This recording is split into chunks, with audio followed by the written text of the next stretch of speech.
বিজরা, ডালখোলা, শিবপুর ঠান্ডা করেছি, মোথাবাড়ি ঠান্ডা হয়েছে, মুর্শিদাবাদ ঠান্ডা করব, সবাইকে বাড়িতে পৌঁছে দেব এবং আশা করি আগামীকাল কলকাতা হাইকোর্ট আমাকে যাওয়ারও অনুমতি দেবেন। যার যা গেছে 5 লাখ টাকার নোট পুড়িয়েছে, 1.5 লাখ টাকা বিড়ি বাঁধে হিন্দু পরিবার বিয়ের জন্য ছিল, নিয়ে চলে গেছে। আমি একটু পরেই ওদের হাতে তুলে দেব, ওরা আমার ওয়েট করছে আমার এনজিও অফিসে, একটু পরেই তুলে দেব।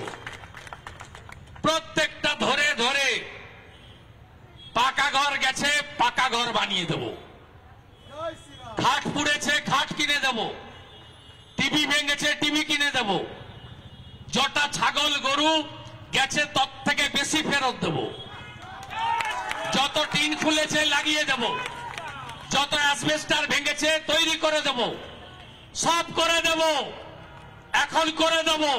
26-এ সরকার এলে দাঙ্গাবাজদের বাড়িতে বুলডোজার চালিয়ে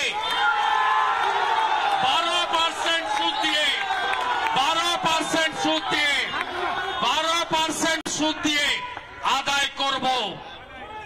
মোদি হ্যায় তো মুমকিন হ্যায়। 84 শিখ দাঙ্গা, সজ্জন কুমার বেল পাওয়ার পরেও, ক্লিনচিট পাওয়ার পরেও আবার জেলে গেছে। 96 ভাগলপুর দাঙ্গা নীতিশ কুমার জি হিসাব নিয়েছেন।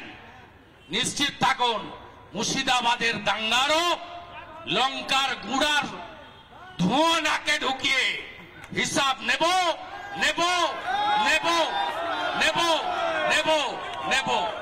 দুনিয়ার হিন্দু এক হও। যুব মোর্চাকে ধন্যবাদ। যুব মোর্চা লড়তে রহো, হাম তোমারি সাথ হ্যায়।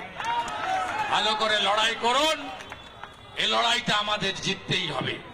আগামী কয়েকটা দিন মুর্শিদাবাদের হিন্দুদের পাশে সেবার মানসিকতা নিয়ে সবাই থাকবেন। গোটা বাংলার হিন্দুদের দলমতের ঊর্ধ্বে উঠে আবেদন জানিয়ে আমার কথা শেষ করলাম। নানা ধরনের কন্টেন্ট দেখার জন্য লাইক করুন, শেয়ার করুন আমাদের ফেসবুক পেজ, সাবস্ক্রাইব করুন আমাদের ইউটিউব চ্যানেল। পাশাপাশি অন্যান্য ব্রেকিং নিউজের জন্য অবশ্যই চোখ রাখুন রিপাবলিক বাংলায়।